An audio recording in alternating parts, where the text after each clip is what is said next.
नमस्कार मित्रांनो, सगळ्यांना माझ्याकडनं आज शुभ सकाळ आणि लाख लाख होळीच्या हार्दिक शुभेच्छा।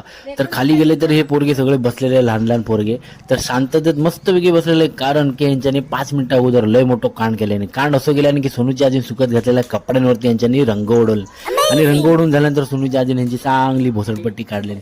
तर सगळे शांततेत बसले आणि थोड्या वेळानंतर पुन्हा एकदा यांच्यानी होळीचा कार्यक्रम सुरू केल्याने म्हणजे एकामेकावर रंग उडवून सुरू केल्यानंतर बाबल्याची आणि विनायकची ही अशी मस्ती बघून सगळेजण हसाक लागले आणि थोड्या नंतर बाबल्याची आणि विनायकची मारामारी झाली। त्याच्यात बाबलो पडलो उतानी पडल्यानंतर बाबलो खवळलो आणि बाबल्याची ज्याची परत मारामारी झाली तर एकामेकावर दगड उडूक लागले आणि त्या लपड्यात या विनायकच्या भावाक बाबल्यान असा रंगवला नव्हता की ह्यांनी तर ना अति उत्तम म्हणजे होळीचा कार्यक्रम पूर्ण केला नव्हतो।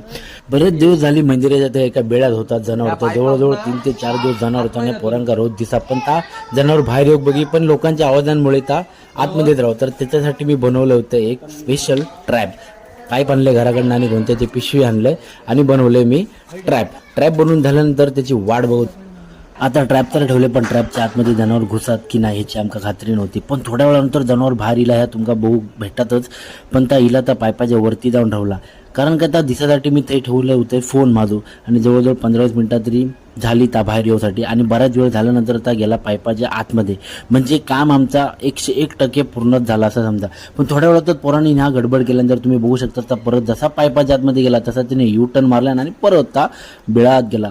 तर ह्या फक्त झंगाट झाला ह्या पोरांमुळे बडबड आणि हे सगळे पराक्रम करून आम्ही गेलो परवाडीत, कारण की आमच्या परवाडीत होते ओरम क्रिकेटची स्पर्धा मॅची सुरू होते आणि मॅचीसाठी इल्लो होतो आपलो देवबागचो दर्शन बांदेकर। तर दर्शन बांदेकर तुमका दिसत असतात बॅटिंग करतात, तर त्याची मॅच बघून झाल्यानंतर मी आणि लखन परत घराच्या दिशेने लाव वाटे देता येता पेरूचा दुकान लावल्यानंतर एका पोरांतर लखनान त्याच्याकडनं 2 ते 3 पेरू घेत नंतर मी हिला वाडीत दिल्यानंतर रोजच्या प्रमाणे प्रॅक्टिस करत होतो। तर मी घेतले बॉलिंग टाकूक आणि भावेश करत होतो बॅटिंग। सुरुवातीक आम्ही 2 जण होतो आणि नंतर मग बरेच जण आले। तर मित्रांनो भेटूया येणाऱ्या नवीन व्हिडिओ, तोपर्यंत बाय बाय।